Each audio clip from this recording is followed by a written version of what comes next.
Okay, I'm going to solve the equation 2x over 3 is equal to 3/5. Fractions on both sides, x on the top line on the left, so I'm quite happy about that.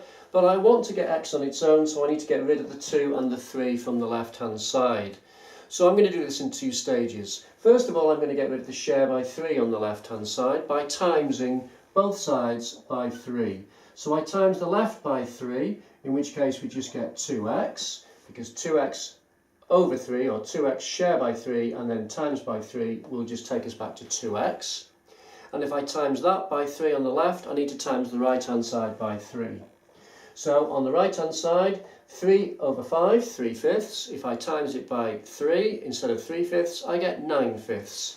In the same way that if I had 3 cats and I times by 3, I'd get 9 cats. So 3/5 times by 3, you get 9/5.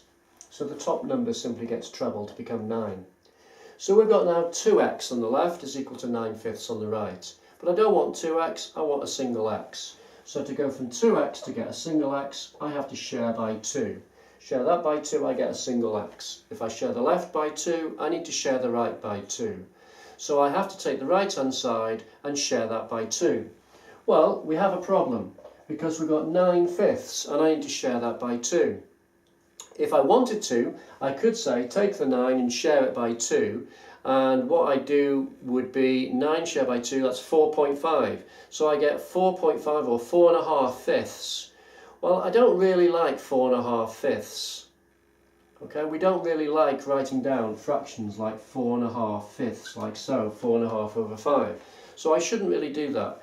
So a little technique that I'm going to show you now, if you want to share a fraction by say 2 and you can't divide the top number by 2, because if it was 8/5, for example, if you share by 2 you just get 4/5, nice and easy. But if you can't do that, what you need to do is instead of halving the top number to give 4.5/5, all you need to do is double the bottom number.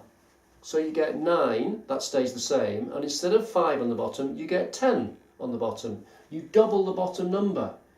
So halving a fraction is either the same as halving the top number or doubling the bottom number. So I'll give you an example. If you've got a fraction like a half, if I want to share that by 2, what I could do is simply take the bottom number and double it. Leave the top number alone, don't change that, and just double the bottom number. 2 times 2 is 4. You get a quarter. So if you take a half and you share it by 2, you get a quarter. All you're doing is doubling the bottom number. If I want to share that by 2, okay, I'm not going to touch the top number, leave that alone. I'm just going to double the bottom number. You get 1/8. So a quarter, if you share it by 2, you get 1/8. So a very easy little technique. If you want to share a fraction by 2, for example, you can either share the top number by 2, which doesn't work here because it's an awkward number 9. I don't want to put a 4.5. Okay, so I don't want to do that. So what's the alternative? The alternative is to double the bottom number. So instead of 5, we turn it into 10. So there's a very nice, easy little way of sharing by 2. Just double the bottom number. So there you go, there's the answer. X equals 9/10. It's the end of this equation.